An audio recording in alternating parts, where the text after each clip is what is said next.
السلام علیکم پیارے بچوں، یہ کلاس 8 ہے اور سبجیکٹ ہے سائنس۔ تو آج جو ہم سٹارٹ کر رہے ہیں چیپٹر، وہ ہے chapter number 13، pollution of air and water. اس چیپٹر میں ہمیں ایئر اور واٹر کے پولوشن، آلودگی کے متعلق پڑھنا ہے، سمجھنا ہے کہ کیسے ہوتا ہے یہ سب، اس کے اثرات کیا ہیں، کیسے کنٹرول کر سکتے ہیں۔ تو آج ہم ایئر پولوشن ڈسکس کریں گے۔ تو پیارے بچوں، آپ جانتے ہیں کہ کائنات جو اللہ نے بنائی ہے، اس کائنات میں اللہ تعالیٰ نے ایک بیلنس رکھا ہوا ہے۔ ہر چیز کو اتنا ہی رکھا ہے جتنا اس کی ضرورت ہے، اور ہر چیز کو اسی جگہ رکھا ہے جہاں اس کی ضرورت ہے۔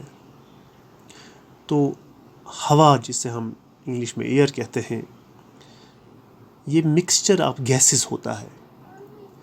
یہ بہت ساری گیسز کا بنا ہوتا ہے، بہت سارے گیسز مل جل کے ایک سسٹم سا بناتے ہیں جسے ہم ہوا کہتے ہیں، ایئر کہتے ہیں، اور یہ ہماری زمین کے اوپر موجود ہوتا ہے۔ جو ہمارا ایٹماسفیئر ہے، یہ کنسسٹ کرتا ہے اسی ایئر کا۔ اس ایئر میں بہت ساری گیسز ہوتی ہیں جنہیں ہم کنسٹیچوئنٹس آف ایئر کہتے ہیں، اور ان سب گیسز میں سب سے زیادہ تعداد نائٹروجن کی ہوتی ہے، جس کی تعداد 78%۔ ٹوٹل جو ایئر ہے ایٹماسفیئر میں، اس میں نائٹروجن 78%، آکسیجن 21%،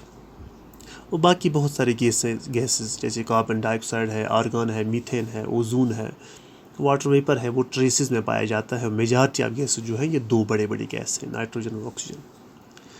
تو یہ ایک بیلنس اللہ نے رکھا ہے، جس کی جتنی ضرورت ہے، جتنا درکار ہے، اتنا ہی رکھا ہے، اور اسی سے ہمارا جو نیچرل سسٹم ہے اس زمین کا، یہ چلتا ہے۔ تو کبھی کبھار کیا ہوتا ہے کہ یا تو انسان کی وجہ سے، انسان کے کام کی وجہ سے، یا کچھ نیچرل کازز کی وجہ سے اس ایئر میں ایک جو بیلنس اللہ نے رکھا تھا، وہ بیلنس بگڑ جاتا ہے،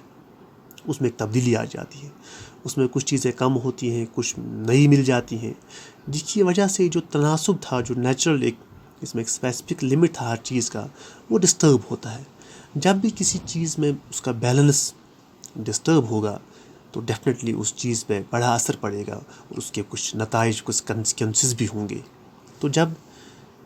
ایئر کے بیلنس میں چینج آ جائے، کچھ چیزیں گھٹ جائیں، کچھ نئی چیزیں جڑ جائیں، جن کا ہماری زندگیوں پہ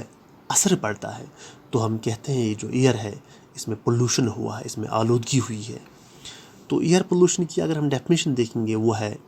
when air is contaminated by unwanted substances۔ جب ہوا آلودہ ہو جائے ان چیزوں سے جو چیزیں بیکار ہیں، ہوا میں وہ چیزیں مل جائے جو انوانٹڈ ہیں، جن کی ضرورت نہیں ہے، جن کے وہاں پہ ہونے سے نقصان ہوتا ہے، تب ہم کہتے ہیں کہ ایئر پولوشن ہوا ہے۔ جیسے اگر ہوا میں جو گیسز میں نے دکھائی، ان کا تناسب بڑھ جائے، تب بھی ہم کہتے ہیں کہ پولوشن ہوا ہے۔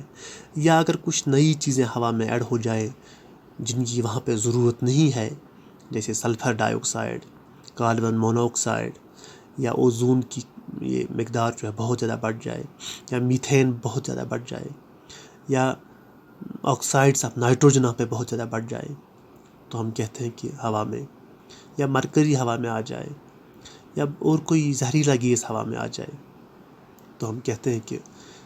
ایئر پولوشن ہوا ہے، ہوا کی آلودگی ہوئی ہے۔ اور جن چیزوں کی وجہ سے ہوا کی آلودگی ہو جاتی ہے، جو چیزیں ہوا کو خراب کرتی ہیں، جن سے ایئر پولوشن ہوتا ہے، انہیں ہم کہتے ہیں air pollutants, the substances that pollute air. تو ایئر پولوشن ہے جب ہوا آلودہ ہو جائے، اور جن چیزوں سے ہوا آلودہ ہو جائے، خراب ہو جائے، انہیں ہم ایئر پولوٹنٹس کہتے ہیں۔ اب سمجھنے کی بات ہے کہ جو ایئر پولوٹنٹس ہیں، جو ہوا کی آلودگی کرتے ہیں، یہ کہاں سے آ جاتے ہیں، ان کی شروعات کہاں سے ہوتی ہے۔ تو ہم کہتے ہیں کہ سورسز آف ایئر پولوشن، ذرائع کیا کیا ہیں ہوا کے خراب ہونے کے،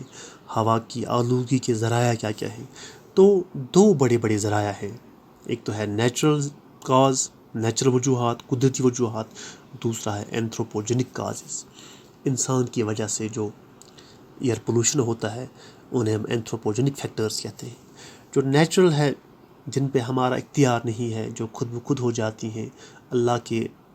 ہاتھ میں ہے، وہی سب انہیں روکتا اور شروعات اسی کے یہاں سے ہوتی ہے، تو وہ ہے فارسٹ فائرز، جنگل کی آگ۔ جنگل کی آگ انسانوں کی وجہ سے بھی لگ جاتی ہے، لیکن کبھی کبھار نیچرلی لگ جاتی ہے، تو وہاں پہ بہت سارا دھواں، ایش، باقی چیزیں، بہت سارے پولوٹنٹس جیسے کاربن مونوکسائڈ، کاربن ڈائی آکسائڈ، یہ ہوا میں جا کے مکس ہوتا ہے اور پولوشن ہوتا ہے۔ یا والکینک ایرپشنز ہوتی ہیں، زمین میں سے زمین پھٹ جاتی ہے، وہاں پہ کچھ بہت ساری گیسز، زہریلی گیسز باہر آتی ہیں، فلائی ایش باہر آتا ہے، دھواں سوٹ باہر آ جاتا ہے، تو یہ سب ہوا میں مل کے آلودہ کرتا ہے۔ یا کبھی کبھار ڈسٹ سٹارمز آ جاتے ہیں، بڑے بڑے طوفان آتے ہیں، دھول کے صحراؤں میں آتے ہیں، راگستانوں میں آتے ہیں، یا عام پلینز میں بھی آتے ہیں، موسم کی تبدیلی کی وجہ سے آ جاتے ہیں، تو ان سے بھی ہوا آلودہ ہوتا ہے۔ تو یہ تو کچھ نیچرل کاز ہوئیں، لیکن جو اینتھروپوجنک کازز ہیں یا مین انڈیوسڈ کازز ہیں انسان کی وجہ سے، وہ ہے انڈسٹریز، کارخانوں میں جو فوسل فیولز ہم جلاتے ہیں، انڈسٹریل یونٹس کو چلانے کے لیے وہاں پہ فیولز کا استعمال ہوتا ہے، مشینری کو چلانے کے لیے فیول جلائے جاتے ہیں، تو وہاں پہ بھی دھواں نکلتا ہے،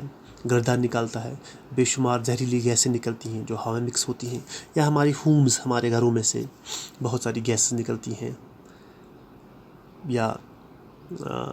کچھ ہمارے کچنز میں سے، ہمارے باتھ رومز میں سے بہت سارے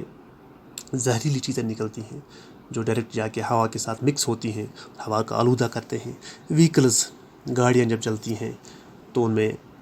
استعمال ہوتا ہے فوسل فیول ہی، پیٹرول، ڈیزل یا CNG، تو وہاں بھی زہریلی گیسیں نکلتی ہیں، جیسے سلفر ڈائی آکسائڈ نکلتا ہے، نائٹروجن ڈائی آکسائڈ نکلتا ہے، یا کاربن مونوکسائڈ نکلتا ہے، کاربن ڈائی آکسائڈ نکلتا ہے، تو یہ سب ہوا کو بھی خراب کرتا ہے۔ چوتھا ہے جیٹس اینڈ ایروپلینز، یہ جو جنگی طیارے جیٹس ہوتے ہیں یا ایروپلینز، ہوائی جہاز ہوتے ہیں، یہ بہت اونچائی پر اڑتے ہیں، اور وہ اونچائی کی جگہ بڑی فریگائل ہوتی ہے، وہاں پہ بڑا خطرہ رہتا ہے اس کو خراب ہونے کا۔ تو یہ جب اتنی اونچائی پہ نکلتے ہیں، ان کے انجن سے زہریلے دھوئیں باہر آتے ہیں، تو یہ ہوا کی اوپری تہہ کو بڑا تہس نہس کر دیتے ہیں، خراب کر دیتے ہیں۔ تو کنسٹرکشن ورکس، جتنے بھی تعمیراتی کام ہوتے ہیں، مکان بناتے ہیں ہم، یا سڑکیں بناتے ہیں، ڈیمز بناتے ہیں، تو وہاں پہ بہت سارے پولوٹنٹس جیسے دھواں ہے، دھول ہے، باقی ڈسٹ ہے، وہ سب نکلتا ہے، ہوا کو خراب کرتا ہے۔ ایگریکلچر، زمینداری سے بھی بہت ساری چیزیں نکلتی ہیں جو ہوا کو خراب کرتی ہیں، آلودہ کرتی ہیں، جو نیچرل بیلنس ہوتا ہے ہوا کا اس سے متاثر کرتی ہیں۔ جیسے ہم اسپرے کرتے ہیں باغوں میں، دوائیاں چھڑکتے ہیں، تو وہاں پہ ڈراپلیٹس جو نکلتی ہیں دوائی کے، جو زہریلے ہوتے ہیں، انسیکٹیسائڈ یا پیسٹیسائڈ ہم استعمال کرتے ہیں، فنگی سائڈ استعمال کر سکتے ہیں، وہ سب ہوا میں جا کے مکس ہوتا ہے اور ہوا کو خراب کرتا ہے۔ پاور پلانٹس، جو بجلی کے گھر ہوتے ہیں، بجلی بنانے کے گھر، یہاں پہ بجلی تیار ہوتی ہے، جیسے ہم کول سے بجلی حاصل کرتے ہیں جنہیں تھرمل پاور پلانٹس کہا جاتا ہے، تو یا فوسل فیول سے بھی الیکٹرسٹی جنریٹ کر سکتے ہیں، جیسے پیٹرول سے یا ڈیزل سے یا گیس سے، نیچرل گیس سے بھی ہم بناتے ہیں، تو وہاں پہ بھی بہت سارے مضر گیسیں، زہریلی گیسیں نکلتی ہیں جو ہوا کے ساتھ مکس ہو کے ہوا کو خراب کرتی ہیں۔ پھر چاہے نیچرل کاز ہو یا اینتھروپوجنک کاز ہو، وجہ ایک ہی ہے کہ ہوا خراب ہوتا ہے، اس کی آلودگی ہوتی ہے۔ تو آج کے لیے اتنا ہی، اگلے کلاس میں ہم آگے دیکھیں گے۔ Thank you.